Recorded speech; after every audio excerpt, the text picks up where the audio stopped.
dying daughter meant it as a bribe. "Not how it works," Fi said, tying it to her belt. "But we'll call it a tip. Just do what you're here for already." Fi shrugged, brushing her cloak aside in the same movement, and drew the swords buckled at each hip. One was from Tavin, the hawk boy she'd left behind, a beautiful short sword, wrought of finest steel, gleaming demurely in the diluted sunlight.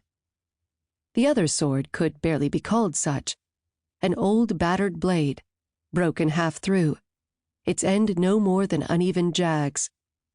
A crow chief's sword, good for mercy alone.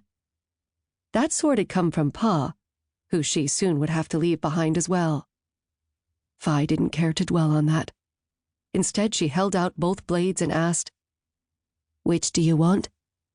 As the peacock girl's face turned gray, Fi shuffled closer to give her a better view, and to give herself one as well. The letters on the scroll ordered themselves into words for her, faster now, thanks to regular reading practice. "Oh, the 1,000 conquests. That's a load of trash." The peacock girl snapped the scroll up, scowling. "Of course you'd think that. I don't expect a crow to have taste." "I'm around conquest 200, Fi drawled. "Out of 1,000. So far the only crows have been dirty, thieving offwits. Or monsters. Scholar Sharivi seems to think the peacocks piss ambrosia, though, so I can see the appeal for you." "It's the truth," the sinner girl hissed. "Peacocks are born to rule. The Covenant made you as a punishment." Fi had heard it before. She supposed that to most of Sabor, it seemed clear-cut. Every other caste was born with a birthright, an innate gift passed down from the dead gods, like a crane's way of spotting lies or a sparrow's way of slipping from unwanted attention. Some were even believed to be dead gods reborn into the castes they'd founded, like the crane witches, who could pull the truth out of a liar, or a sparrow witch, who could utterly vanish from sight. The dead gods, though, had denied the crows a birthright of their own. Their witches could only steal the birthrights from bones of the other castes, and only as long as a lingering trace of its former life lasted in that bone.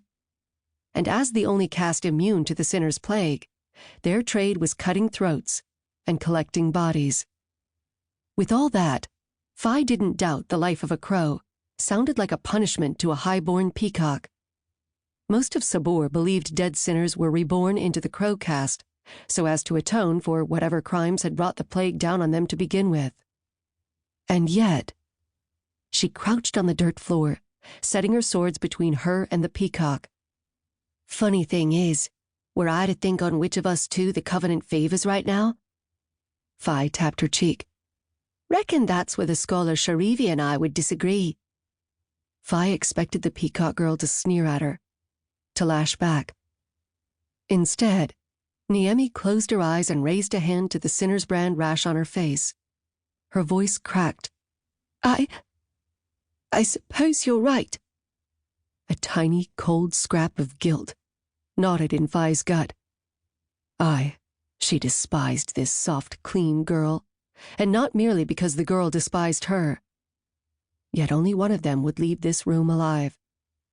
Pa would tell her to stop dragging it out. Wretch would tell her not to play with her food.